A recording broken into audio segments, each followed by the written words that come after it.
welcome to the Ford Excursion Overlanding mecca of information. Here she is in all her glory. On today's video, we are going to go over everything I've ever done to the truck. We're going to go over the suspension. We're going to go over the rear camping box. We're going to go over the bike rack, which is hanging out in its down position. We're going to go over the propane. We're going to go over the diesel heater, the tent, the tire, the lights, the fridge, everything. So I think it's gonna probably be a little bit of a longer video. So hey, if you're here, thank you. Hit the subscribe button.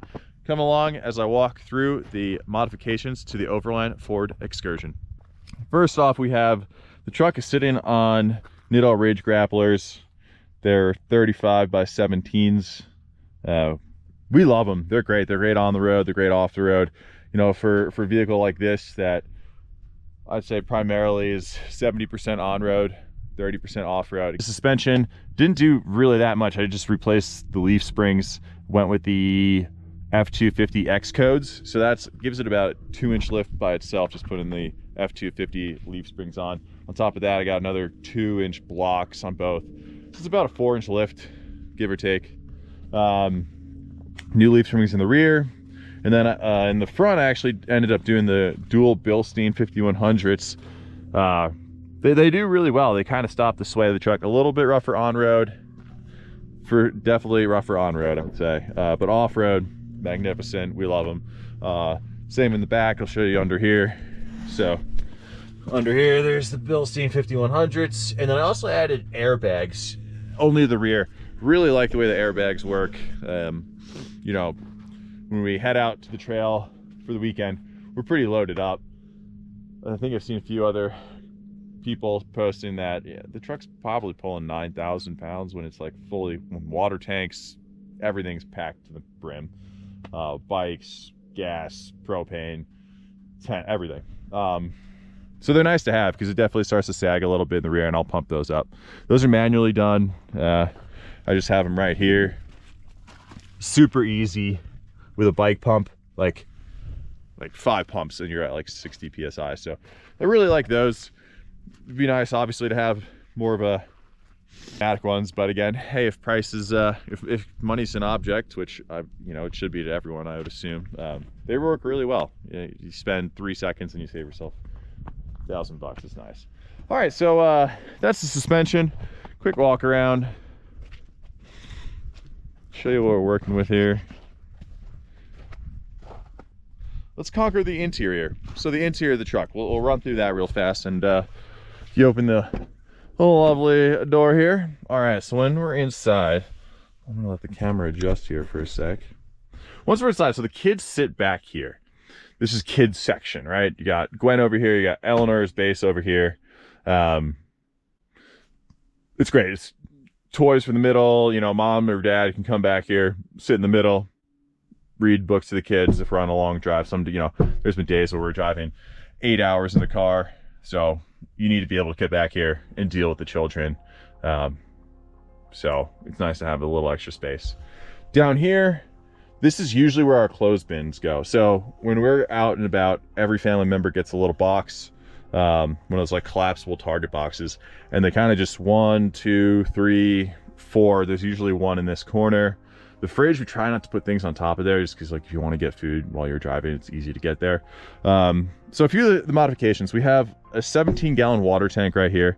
This is actually held down to the frame via this orange strap. It works. It doesn't move. It doesn't wiggle. It's really perfectly put in place here. I try to mount everything down. There was a gentleman who made a comment probably a few years ago, who said, hey, you know, if you ever get into an accident, all this stuff is just going to fly around and hit your kids. And while you never plan on getting into an accident, nor do I think that will happen, it weighed heavily. So we decided to mount everything down to the frame as best we could. So moving on in here, you'll see we got the Dometic fridge. Love it. We'll go on the other side and show you this. In the middle here, a lot of the problem with the truck here is that you can put a lot of stuff on the floor, but you lose a lot of this vertical room. So this box is kind of designed just to help gain some storage down below, and then obviously you still have the exact same amount of floor space on the top. Carpeted everything. When you open this up, we use this for a few things. We keep our mat This goes at the bottom of the tent. We keep a table in here. We keep all of our jackets up in here. Down there, there's a recovery tow rope. So this is all of our recovery gear in here as well. There's tire repair kits, recovery ropes, winter gear, blankets. Try to keep it a little more organized most of the time, but yeah, so here's some blankets, and then we also have the awning for the rooftop tent. This all stays in here. Otherwise, again, all this stuff would just be flying all around, and you know, we used to have it all in the back. It just becomes a pain, right? You got to take it out, put it back, take it in, put it out. When it's in here, it has a home. You know, everything has, like, everything belongs. I find the most important thing when you're like overlanding and you're living at a very small space is organization. You want to be able to tuck everything away and be able to find it when you need it.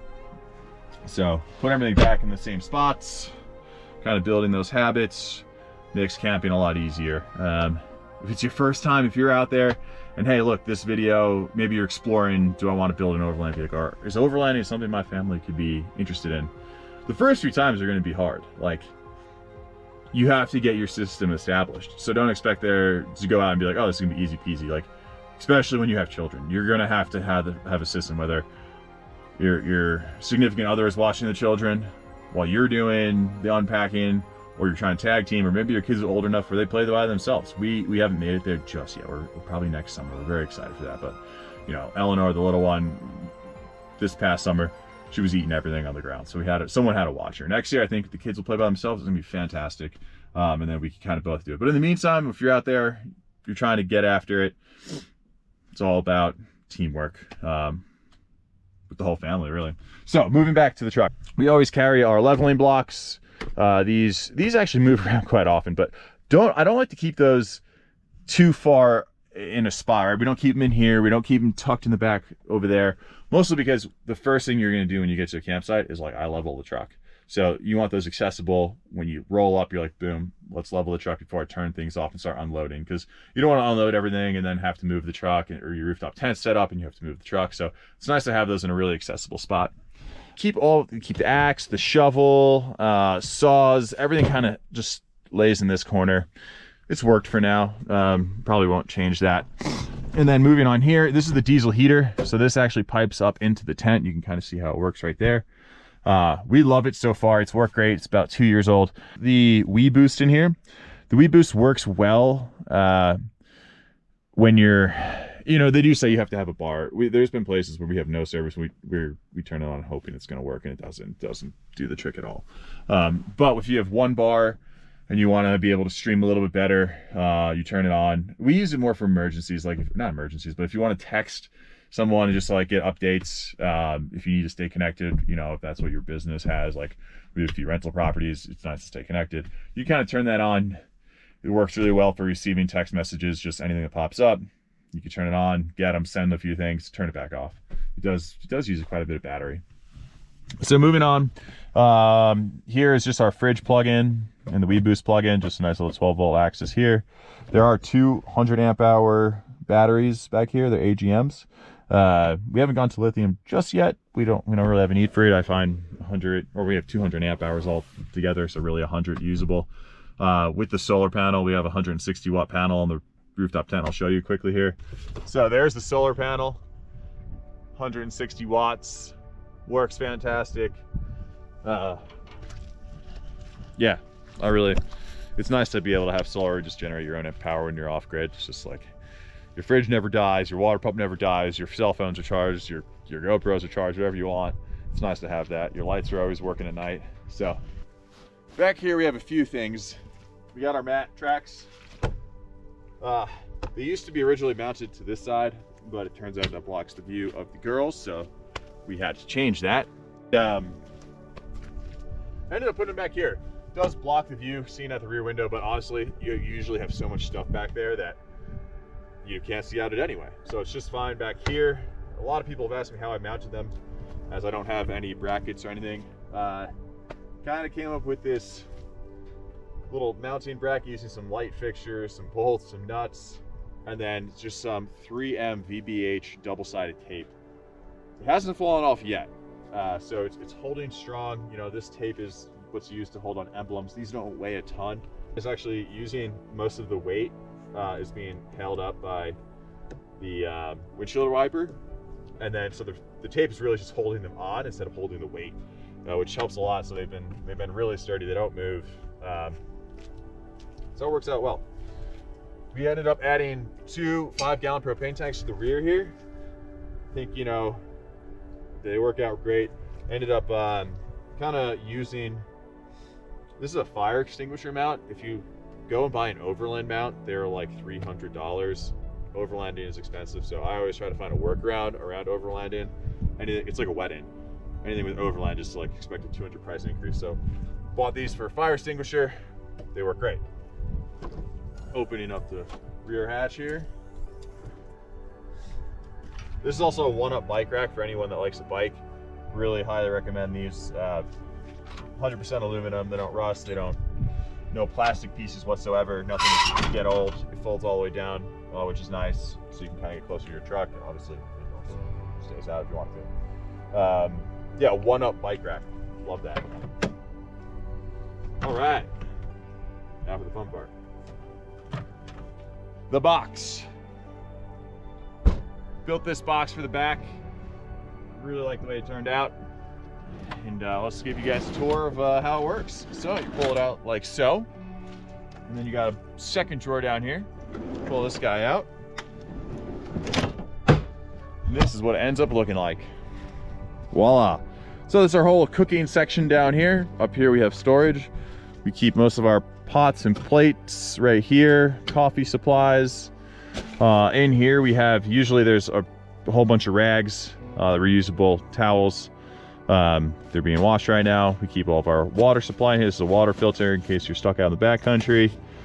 We got some backpacks, just some emergency supplies, some bug spray. In this one we have some extra propane, some bear spray, binoculars, hammocks. Keep all of our compressor material in here and some bike locks. Let's see, should we hop the compressor or finish the box? Let's finish the box. We have our Camp Chef cooking stove. This is mounted right here. This kept breaking, so I actually ended up kind of like mounting this way, because this little copper pipe kept bending and broke like 3 times, so we've solved that problem. And then over here we have our fire binder box in case there's no firing. This is full, kind of collapsible metal fire ring, which is kind of cool. And then we have our lava box, which is a propane ammo fire. So like if you want to wake up in the mornings and you don't want to make a whole fire, you just pop that open. Or let's say there's a fire ban, it gets around all the fire ban rules. Super awesome. The owner's super cool too, so check them out. Lava box and fire binder. All right, so the other item we have built is tables. Really easy, really quick, simple setup. You just fold them out, you pop them like that, and voila, you got yourself a nice cutting board of some sorts, cooking, plating, whatever you want. Usually the children are sitting on here. You'll see Gwen and Eleanor on their travel videos. They love sitting up here. Back here, we use this for storage. I think go check out like how to pack for a month video on our channel, and you'll see like this was jam-packed with just what was in here, like the pouches. So it was like applesauce and like chia seed pouches from Costco, just pack full, which actually ended up really nice. And look, there's still some in here. So there's some applesauce if you get stuck and you need a little pick-me-up, go to this cabinet. On this side, our sink, same exact design. And for those that are curious, I want to make these on their Ford Excursions. How this works is these holes are already all here. Just cut a piece of plywood. I riveted on some hinges down here, screwed them onto the piece of plywood, and it's like super like easy 2-hour project. We got our sink. This just folds out. The sun's coming out, guys. It's nice now. So it's cold out here. It's like 20 degrees. No, it's not. It's probably like 25 degrees. So this pops out. These kind of just, if you want them, you kind of go like that. We never really use them, honestly. It's just only because this is the hose, so you can pull the whole hose out if you wanted to fill up a bucket or stuff for your bike backpacks or whatever. So I made that so it can come out, but usually it just stays there. So yeah, we got our whole sink here. The hoses might be frozen. Let's check. Yeah, they are. Okay, so it was cold last night, and I didn't winterize the truck yet because we're going camping in like a week. So it'll warm back up. This is a collapsible sink. Pops out. Boom. Super nice. fill it up with some soapy warm water, and do your dishes. All right, let's go on and talk about the electrical panel.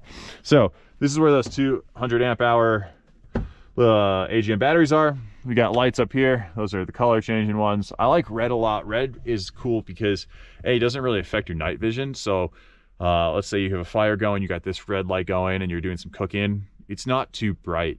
So your eyes can adjust, you can still see the stars. A lot of times, you know, I've seen people with these huge, and actually a lot of them, we used to have a huge light up there. It just ruins your night vision. I kind of feel like it ruins the ambiance of being out there. So the red light's kind of cool, and it is changeable. So if you did want to turn it to white, you can. These are the side lights. So we got some lights on this side. These are bright. These are much brighter than the red ones. This just illuminates the whole campsite. If you got in late and you wanted to set up campsite, those are kind of helpful. If you didn't want to wear your headgear, your headlamps. This one is power to the tent. So there's a 12-volt wire that runs up to the tent. And I built this little box. This little box is just some switches, a voltometer, some USBs, if you want to charge your phones, whatever, and lights up in the tent, all that good stuff. So that's the power to the tent. These two are open. Have yet to find a purpose for them. I'm sure I will eventually. This is the compressor. And that has been awesome. So we used to not have that, but it fills each tire up in about 2.5 minutes, maybe 3 minutes. Super convenient. I do like to deflate for most times to go off-road.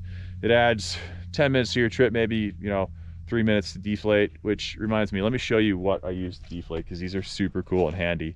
And I recommend them for anyone that is looking to kind of deflate. This is from Boulder Tools, and there are these little pieces. I don't know my camera skills here, guys, but so there are these little pieces that you can kind of, you adjust the PSI release by like screwing them. There's little springs inside, and all you got to do is pop these on, and they auto deflate your tires. So you hop out of your truck, screw all 4 of those on, they all 4 deflate at the same time, maybe 4 minutes. By the time I like get to the 4th one, the first one is almost done, honestly. And then I pee, and then they're done. You used to sit there with a key, tire by tire, pain in the butt. For what, $60, those are a lifesaver for deflating. And then the ARB dual chamber for inflating still takes 10 minutes probably when it's all said and done, but way better than my old one, which would take like an hour. So yeah, that was a nice upgrade. Going to be your diesel heater, and that just turns that on right there. And I have 4 pipes coming out. I piped 3 up into the tent and 1 to the truck, just for the dog. I figured it'd be nice to give her a little bit of heat. And you are kind of creating a negative pressure inside the truck, positive pressure inside the tent. So you're pulling cold air into the truck at all times. So I figured it'd be nice to at least keep one of those pumping into the truck, just to keep it a little bit warm, keep the batteries a little bit warmer, water a little bit warmer, all that fun stuff. And the last one is your water pump, which is currently frozen because it's cold out. So yeah, I just pumps the water here. Something I'm looking to add is a hot water heater. I think it would be nice to kind of get, a little faucet here. My only issue is that I find if you have like accessible, easy hot water, you use a lot more water.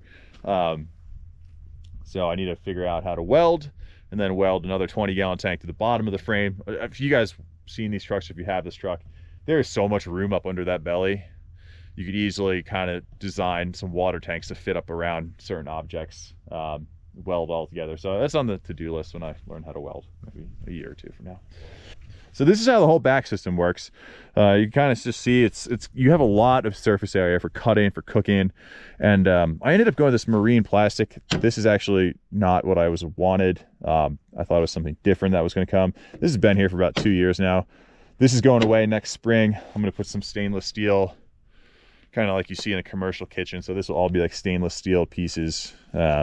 Just because what happens is if you're camping out in the desert anywhere hot, as soon as the sun hits this plastic, thermal expansion, and you end up with you could already see it's already wavy. It's like permanently wavy.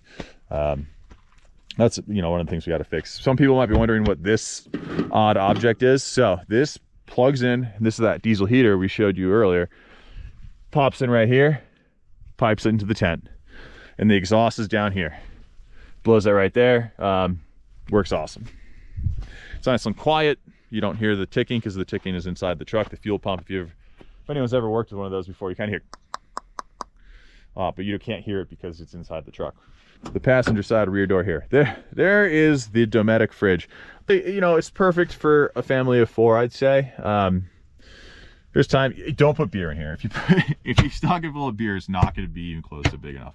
But if all you do is put food in here, you will run out of room. Especially if all you're using is, you know, more perishable items. On this side, we built a little shoe rack. It's kind of a mess right now, but this is nice. Just a way to, again, get some more vertical storage, keep things organized. All shoes stay in here. So we got all of our camping shoes, our sandals, and then actually back here, if Mike actually put her shoes in the right spot. In this section, down below, even lower, again, a lot, it's pretty deep back there, so we keep some motor oil, first aid kit, just some emergency food. This is actually running pretty low, because when we're out camping, we're kind of like, hey, what do we want? Let's grab from here. So we got to restock that up. So yeah, again, this is all mounted down to the frame. You'll see here, here's a little vertebrae from some animal. You can kind of see here where I mounted everything down to the frame. This is, I think there's 3 mounting points. This box has got 4 mounting points. And then this guy actually screws right here into the fridge. So I took the mounting handles that come on the Dometic, took out the handles, lined them up perfectly, so that way the fridge is fully mounted down too, so that doesn't wiggle or jiggle or anything. So that's how that works. All right, we're gonna take a pause real fast. Let's do some drone footage. Off-road drone footage pause. Try to catch me howling at the moon.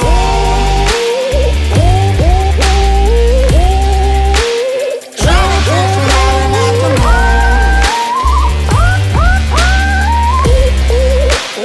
Try to catch me howling at the moon.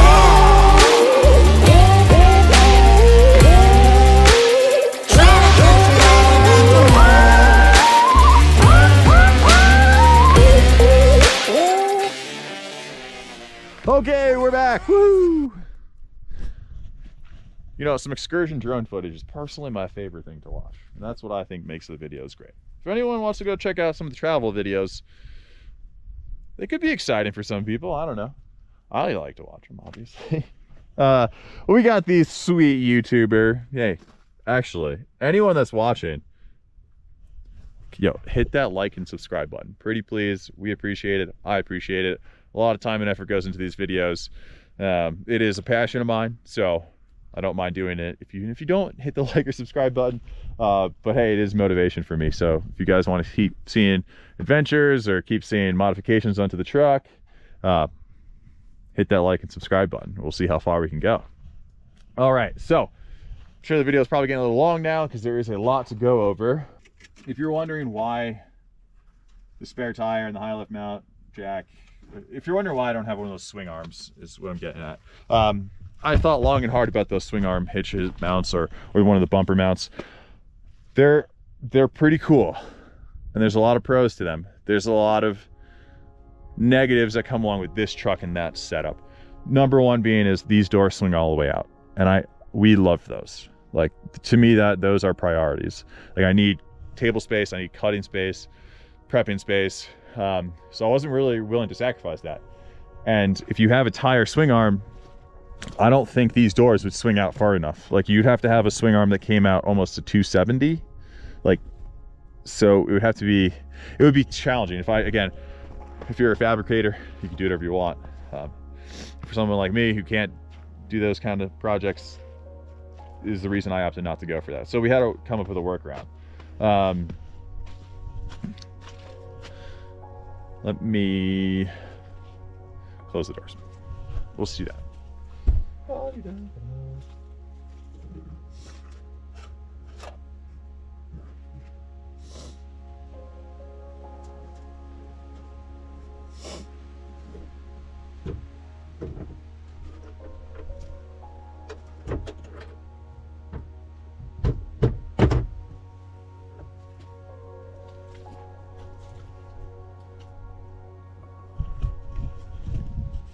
Maybe we'll need to use it.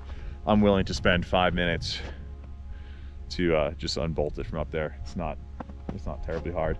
The rooftop tent, it is a iCamper. It's like a Gen 1 iCamper. It's from 2017. We got it off Kickstarter. They've come a far way. We love it.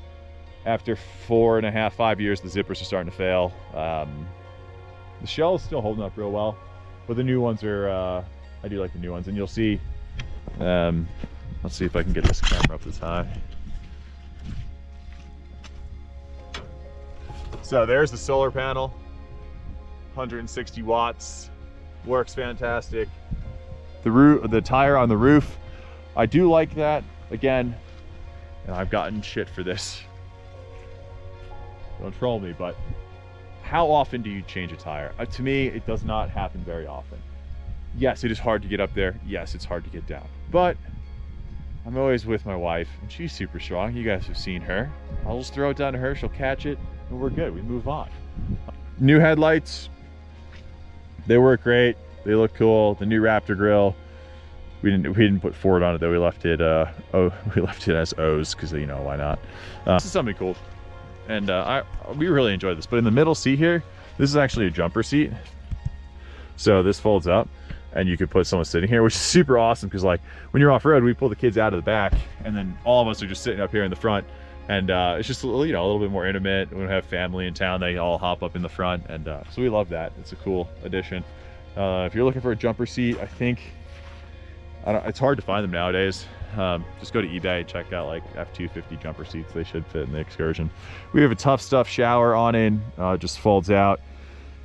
If you need to change, or, you know, let's say you are like, there's been a few times where we are like in a spot where it's so open that you can't find a place to go to the bathroom. That's super nice to pull down, just dig a hole, go to the bathroom there. Nice little piece is this magnetic fork knife rack holder. Just kind of holds all the forks and knives, so again, they don't get buried into that cubby box, because things get buried really quickly. So again, organization, places for everything, easy access. You also notice this is our charging kind of wire bird's nest. All of the GoPro and phone charging stuff kind of just sits there because I got all of the USB charging plugs going on right there. We just carry a Garmin InReach with us. Nice little sense of security. Kind of has the SOS button. If you get lost, you know where you are. You could always message the authorities if something was to happen when you're out camping with kiddos. I personally think it's a must-have. The Garmin InReach Mini connects to your phone. It's just another, you know, if the truck was to break down somewhere where it's hard to get out of, it'd be very nice to just message for help. So it's an important piece of equipment. The Excursion, if anyone was wondering, it's the V10, Triton V10, awesome engine. He loves to drink gasoline. That's fine though. As long as it's reliable and works, that's all we really care about. One of the projects for next spring is I'm gonna get rid of the whole roof system and redo it with like 80/20, lower everything. Some new lights in the front. The light bar is starting to fail. That was one of the first things I added. It was a cheap, you know, Chinese made one. Probably go some light force hopefully next year, some big old round light forces. That's it, guys. Hey, thanks for watching. This probably ended up being a pretty long video if you made it this far. Thank you. So that is the Ford Excursion Overland. It is one heck of a truck. It does everything. It goes anywhere. It hasn't been stopped yet. We love it. Hopefully you guys love it. If you're interested in building one, if you have any questions, feel free to reach out. Either through Instagram or through YouTube. I try to respond. Honestly, life's busy. I'll do my best to get to everyone's questions. If anyone has any questions, get out there, go build your trucks, go camp, go explore. Try to get away from people. Don't bring this to campgrounds. All right, well, hey, thanks everybody. I gotta go.